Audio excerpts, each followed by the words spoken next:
This sweet little boy is Jesus Dominguez. Police in Colorado say they found his body in a suitcase, and his younger sister was found in a container of concrete. I'm Angenette Levy, and this is Crime Fix. This story is absolutely horrifying.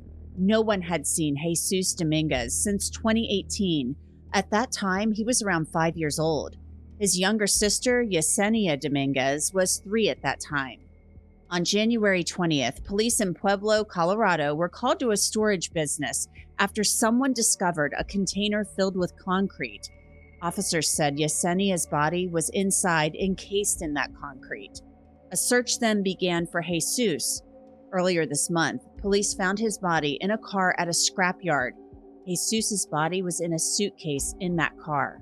Police say that car belonged to this woman, Karina Minjarez, the girlfriend of Jesus and Yesenia's father. The father of the kids, Jesus Dominguez Sr., was later arrested. Dominguez and Minjarez are charged with 2 counts of first-degree murder and 2 counts of abuse of a corpse.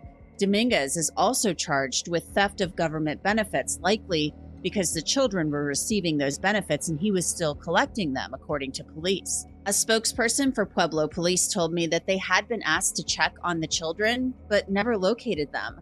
I asked when they were asked to check on the kids, and a spokesperson said he couldn't say because of privacy laws. So we're still working to get more information on when exactly they were asked to go check on the children. Joseph Scott Morgan is a forensic death investigator. He's also the host of the Body Bags podcast. Joseph, this case is so disturbing. Have you ever had a case where you found people encased in concrete? Yeah, generally they're adults. I've had a couple of them that involve adults. What kicks this up another notch, Angenette, is the fact, let's face it, they're babies. I mean, they are. They're just little kids, and that takes it to a completely different level in this particular case. It is horrifying, as I just said. This all started last month when Yesenia's body was found in a container of concrete. She's a 3-year-old little girl, and she was found in this container in a storage facility. So I can't even imagine, Joseph, as a death investigator, a police officer, kind of discovering that you may have a child, a defenseless child, that somebody harmed and then put in concrete, and then it has to harden, obviously. They're trying to conceal a body in such a disgusting way. It makes me think of like old mobsters, and you're talking about a little girl and a little boy. And when you think about this precious little angel's body, look, I have to, at this point in my life, I have to find the silver lining in every cloud. And in this particular case, there would be elements of her remains that might tell the tale.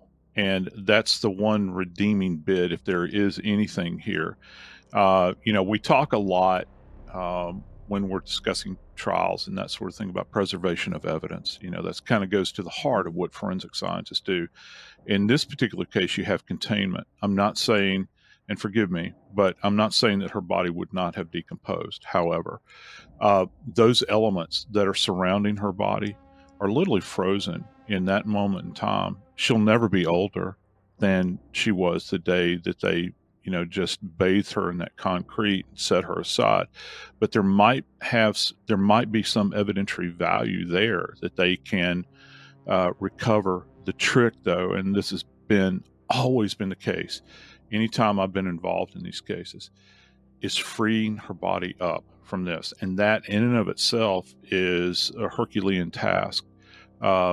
Because, it literally, it's no different. It's not like it's necessarily a medical procedure.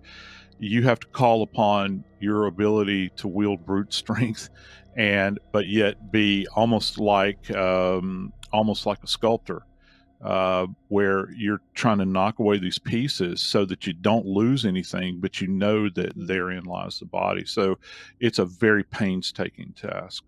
Not to be so morbid, because we are talking about children here. So when they discover Yesenia's body, they have to take the container, obviously, to, I'm assuming, the morgue.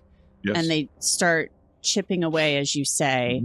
Yep. You said she could be possibly preserved in this concrete. So horrible. Yeah, So yeah, I tell wouldn't me say about that. But there is some yeah. decomposition as well. Oh, yeah, yeah, yeah. There is, because just understand this, and this is just kind of basic science. Anything that inhabited her little world at that moment in time is encased in there with her, and we're talking about at a microscopic level. So those little nasties that surround us every day, that our bodies can kind of fend off, they're going to begin to break down her body contained in that environment. However, it's not going to be like a normal decompositional event. We're going to lose a lot. Say, for instance, where you have bits of tissue that may be subject to animals that are around that area. You might have the process of normal decomposition where things will liquefy to the point. At that moment in time, she goes kind of into stasis. You'll still have the body decomposing, but it'll be much more contained.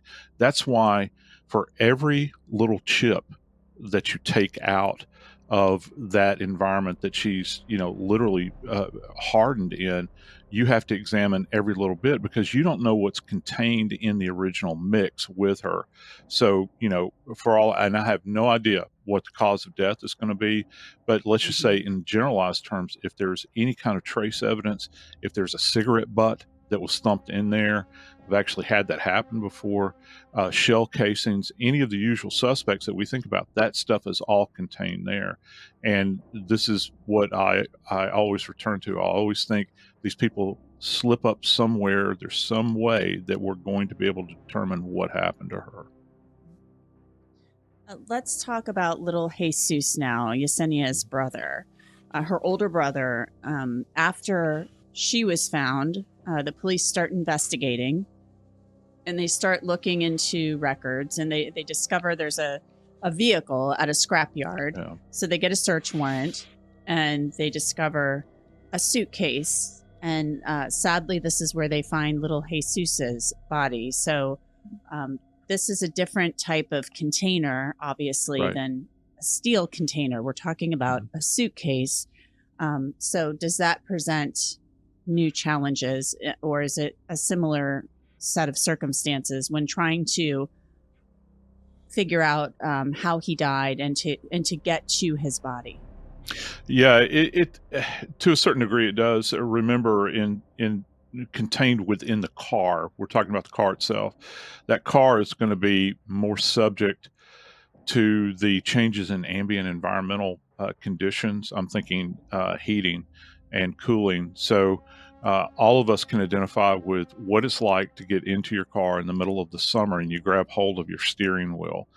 And very, very hot environment. And so that's going to rise and fall more so probably than his sister's remains, or the environment that his sister's remains were found in within that storage unit. What's so sad about this is the fact that mixing concrete is that's not an easy task. That's something No. that takes some energy. So there's some thought that went into this. And, another sad aspect of this, Joseph, to me, is the fact that these kids have not been seen since 2018. The police, I talked to the police yesterday, a spokesperson for the Pueblo Police Department, and he said they had been asked to do some welfare checks, and they couldn't make contact, and it seems like things ended there. I asked him when they were asked to do these welfare checks, and he said, well, he could tell me they did them, but for privacy reasons, he couldn't. He could tell me they did them, but couldn't tell me when. So we're working to get more information about that. But it seems like some balls were dropped here. But just the fact that Jesus Dominguez Sr. And his girlfriend, who is not the mother of these children, went to this length to dispose of the bodies of these children. And this is a murder case. That there's no doubt about that. So I think there's just a lot here that is very sad. And it seems to me the police will probably say, and the prosecutors will say, that this is a guy that didn't want to be bothered with having children. Kind of anchored down with these babies. What a shame. Because they have a mother somewhere. Yeah, and people want children, and they can't have them, but yet these children are discarded like rubbish, and that's very sad. But back to your point, and I think that this is quite salient.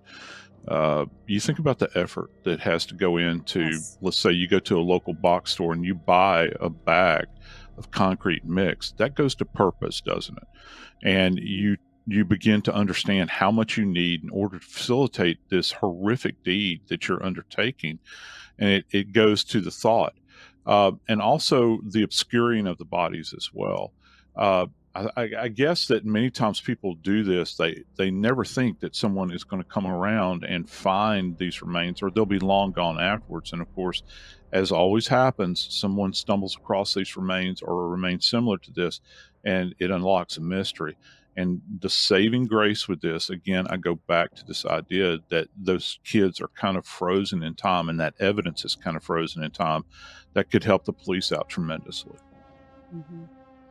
Another sad part of this, there's an allegation that they continued to collect some type of benefits. There's some type of, fraud here going on. So we've Yeah. seen that in other cases as well, the Daybell case, where they continued to collect benefits, Social Security benefits for the children in order to live. So that's the allegation here. Jesus Dominguez and Karina Minjarez will be in court this week. They are in jail, of course. Joseph Scott Morgan, we really appreciate your time. Thanks so much for coming on to talk about this awful, awful, sad case. You bet, Angenette, anytime. And that's it for this episode of Crime Fix. I'm Angenette Levy. Thanks so much for being with us. We'll see you back here tomorrow. Until then, have a great night.